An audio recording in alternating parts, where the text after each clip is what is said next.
A South African and worldwide year of Jubilee in which all debts have to be cancelled. The dawning of a new era. It's true, no debt. But first it requires a little explanation with some surprising new and very relevant information. To start with, it would be safe to say that South Africa and the world are not secure and not prosperous for all its many and diverse peoples. In South Africa, those people are the Anglo-Saxon, Celtic, Boer, British, who are all Israelite people, and the non-Israelites who live with them, from Africa and from other parts of the world. So why the distinction between Israelites and others?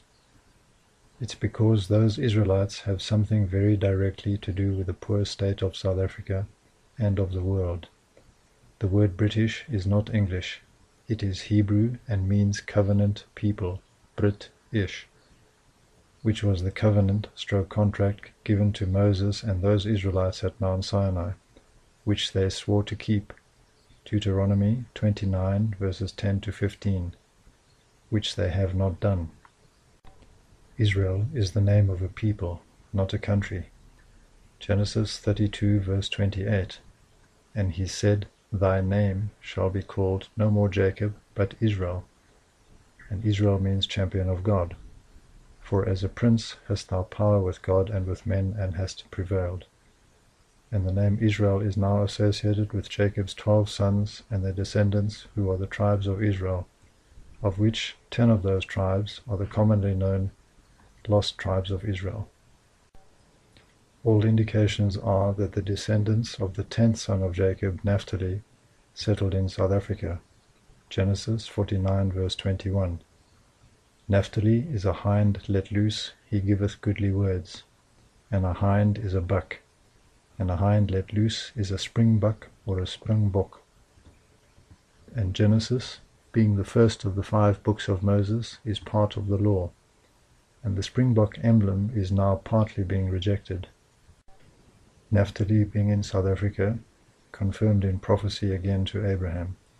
Genesis 28 verse 14, And thy seed shall be as the dust of the earth, and thou shalt spread abroad to the west, the U.S.A., and to the east, Australia and New Zealand, and to the north, Canada, and to the south, South Africa, and in thee and in thy seed shall all the families of the earth be blessed. This blindness of true Israelites to their identity was prophesied in Romans 11 verse 25. For I would not, brethren, that ye should be ignorant of this mystery, lest ye should be wise in your own conceits, that blindness as to their true identity is happened to a part of Israel, the 10 lost tribes, the house of Israel, until the fullness of the Gentiles be come in.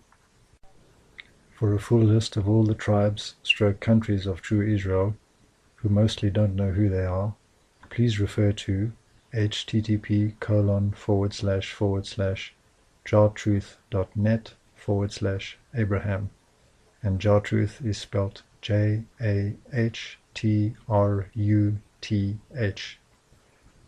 It will become clear that none of these tribes have kept the laws of God, their covenant, and have been cursed by losing their identity and in other ways, because they set a bad example for the rest of the world by not living God's law, so they could not demonstrate the beautiful benefits/blessings of the law for everyone to see.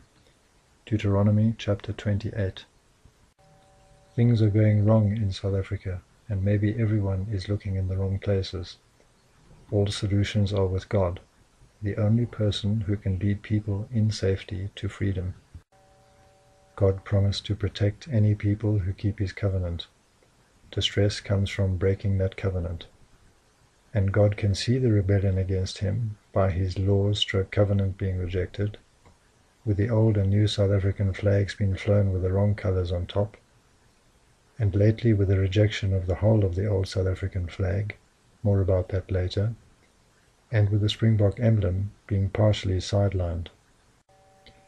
When a people are in distress, they fly their flag upside down to send a signal that they need help, which would be a good idea because the old South African flag and the ANC flag Both have the orange and the red where the blue should be. Blue is God's color, symbolizing the sky where he lives. White symbolizes the clouds. Orange and red symbolize the blood-stained earth of the red devil, Satan's domain. Revelations 12, verses 1 to 9. So to regain God's protection, and to show him that the rebellion has stopped, the flags have to be flown with the blue at the top. His law/covenant has to be reinstated. More about this reinstatement later. And the springbok emblem should be treated with the respect that it has earned from prophecy. It's that simple. The simple answer is normally the correct answer. But first, a bit more about the old South African flag. There is something in it that is critically important, but it will require a little explaining. So here goes. Christ said in the New Testament that he is the Alpha and the Omega, the first and the last, and the New Testament was written in Greek. God said in Isaiah 44 verse 6, the Old Testament, that he is the first and the last, and the Old Testament was written in Hebrew. And the first letter of the Hebrew alphabet is Aleph, and the last letter is Tau or Tav. So to the letters. The first Hebrew letter, Aleph, begins to represent a diagonal cross. In Aramaic, Aleph more closely resembles a diagonal cross, and Aramaic was a mixture of the Semitic languages in the region at that time. And a simple form diagonal cross written in blood would be a red diagonal cross. The last letter, Tau or Tav, begins to represent an upright cross, like the letter T. And by the time of Ezekiel, that letter Tav far more closely resembled an upright cross, like the T without the tail. And an upright cross written in blood would be a red upright cross. So why written in blood? It is because it is the blood that saves, the blood that was smeared on the doorposts of the Israelite houses in Egypt when the angel of death passed over, protecting the Israelites, and the blood of Jesus that saved Israel for a second time when he died on the cross for their sins. When simple form Aleph and Tau are combined, they represent an upright cross placed on a diagonal cross, which is then a marker to show the world where God has put his mark, and who his people are, or were supposed to be his people by their actions. And that marker is the British flag, with a blood-red crossed cross, which is painted on the white clouds, in which Christ will finally appear for all to see, with a blue sky behind, which is heaven, Christ's home.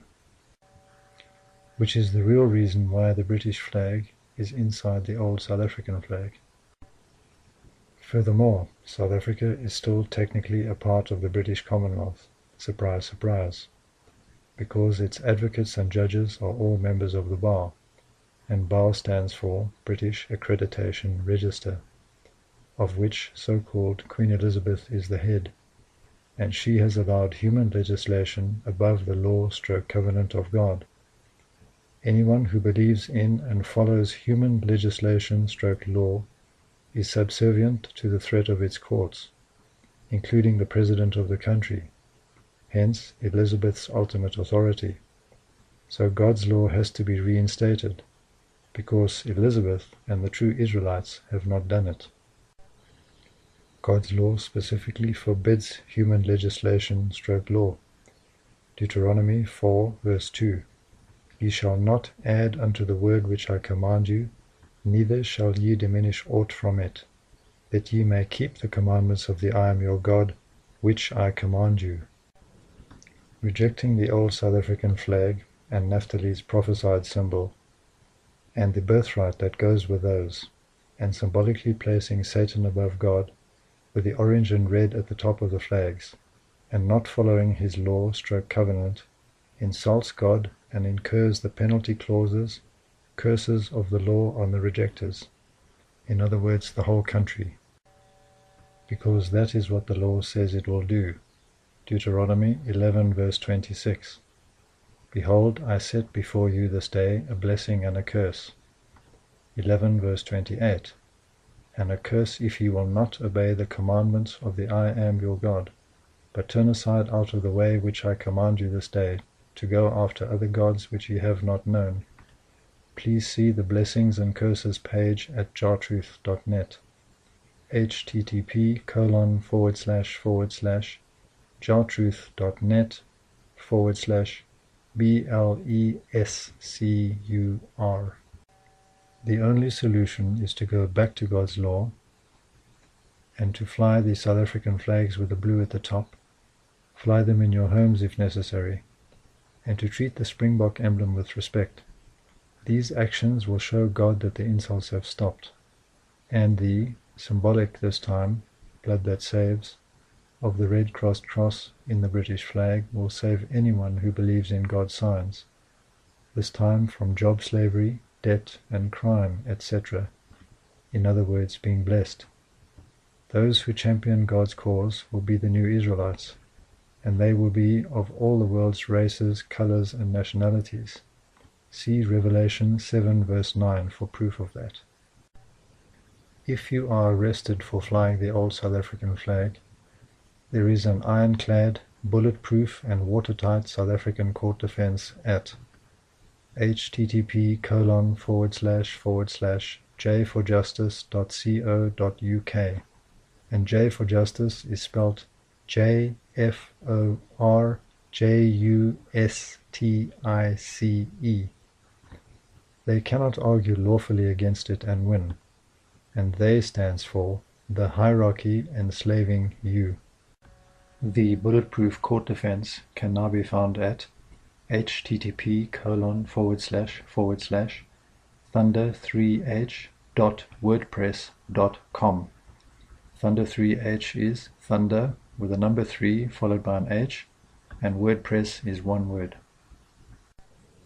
Just to confirm that the law of God, which will protect you, still stands. Matthew 5 verses 17 and 18. Think not that I am come to destroy the law or the prophets. I am not come to destroy, but to fulfill. For verily I say unto you, till heaven and earth pass, one jot or one tittle shall in no way pass from the law, until all be fulfilled. And the Quran also confirms the law.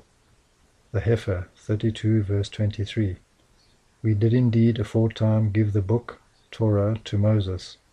Be then not in doubt of its, the Torah, reaching thee, and we made it a guide to the children of Israel. And with the internet, and the translation of the Quran and the authorized King James Bible into thousands of languages, the law of God has now reached everyone, and everyone has been afforded a warning. You can help to reinstate God's law. Muad'Dib, who is the author of all these truths, is asking the people of the world to join him on the 5th of November 2012 to declare a year of Jubilee in terms of God's law, Leviticus 25 verse 10, which is applicable to the whole of true Israel and anyone else who believes in God's law. In the Jubilee year, all debts have to be cancelled, amongst other things, which will eliminate poverty as God's law demands, Deuteronomy 15 verse 4, to the end that there be no poor among you, for the I am shall greatly bless thee in the land which the I am thy God giveth thee for an inheritance to possess it. Worth repeating, no poor among you. Now please have a look at Muad'Dib's film, The Nazi Banksters' Crimes Ripple Effect, at http://j4justice.co.uk/banksters. And for more details about how you can help, please go to http://2012jubilee.info, which is 2012jubilee.info. Thank you. Further to J for Justice, you can also use .org or .net to get to the same site.